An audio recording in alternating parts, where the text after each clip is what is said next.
8 మంది విపక్ష ఎంపీలపై వేటట. లోక్సభలో కొనసాగిన చైనా రచ్చట. సవరణే ఆర్టికల్పై రాహుల్ గాంధీ ప్రసంగమట. అడ్డు చెప్పిన కేంద్ర మంత్రులట. కాగితాలు చింపిన ఎంపీలట. ఉద్రిక్తత. మాజీ ఆర్మీ చీఫ్ జనరల్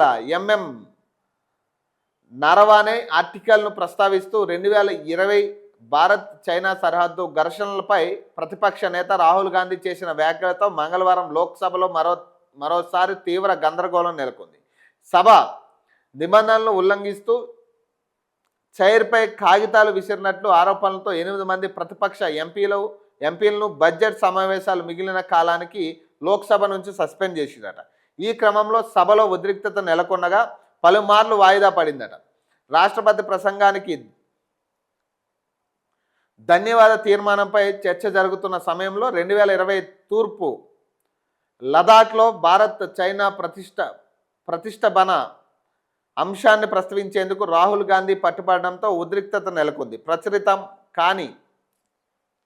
ప్రచురితం కానీ శృతి గ్రంథం లేదా పత్రిక కథనాలను ఉదాహరించబోనని ఆయన చెప్పినప్పటికీ కైలాస శ్రేణి ప్రాంతంలో చైనా చర్యలు, వాటిపై ప్రభుత్వ స్పందనపై మాట్లాడాలని పట్టుబట్టారు. అయితే ప్రచురితం కాని పుస్తకంలోని అంశాలను సభలో ప్రస్తావించడం నిబంధనలకు విరుద్ధమని కేంద్ర మంత్రులు అమిత్ షా, రాజ్నాథ్ సింగ్ అభ్యంతరం వ్యక్తం చేశారు.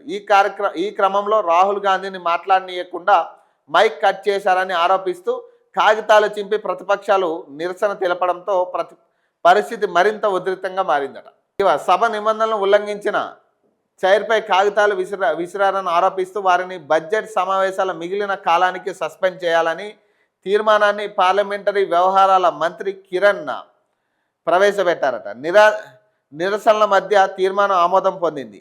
సస్పెండ్ అయిన వారిలో కాంగ్రెస్ ఎంపీలు హీబీ ఈడెన్, అమరీందర్ సింగ్, రాజా వారింగ్, మాణిక్యం ఠాగూర్, గుర్జిత్ సింగ్, ప్రశాంత్ ఎడవరావ్, చామల కిరణ్ కుమార్ రెడ్డి, డీన్ కురియాకోస్ ఉన్నారు.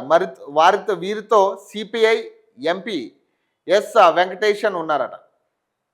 ఇప్పుడు వీళ్ళు మాట్లాడాల్సిన అంశానికి తప్పితే అన్నీ ఆ పార్లమెంట్ సెషన్స్లో ఇప్పుడు ప్రజలకు అవసరమైన అంశాన్ని దేన్ని కూడా వాళ్ళు చర్చకి తీసుకురారు. తెలంగాణకి ఇచ్చిన అంశాలు కానీ, అసలు ఆ దేశానికి అవసరమైన అంశాలు కానీ ఏది కూడా వాళ్ళు చర్చకి ఇచ్చే పరిస్థితి లేదు. ఒక ప్రధాన ప్రతిపక్ష పార్టీగా వాళ్ళు మాట్లాడేది సంబంధం లేని మాటలు ఉంటాయి వాళ్ళే పార్లమెంట్లో. వీళ్ళు ఏం చేస్తారంటే కావాలని ఇట్లాంటి సిచ్యువేషన్స్ వస్తాయని తెలిసే కావాలని చేసే పరిస్థితి ఉంటుంది అట్లా.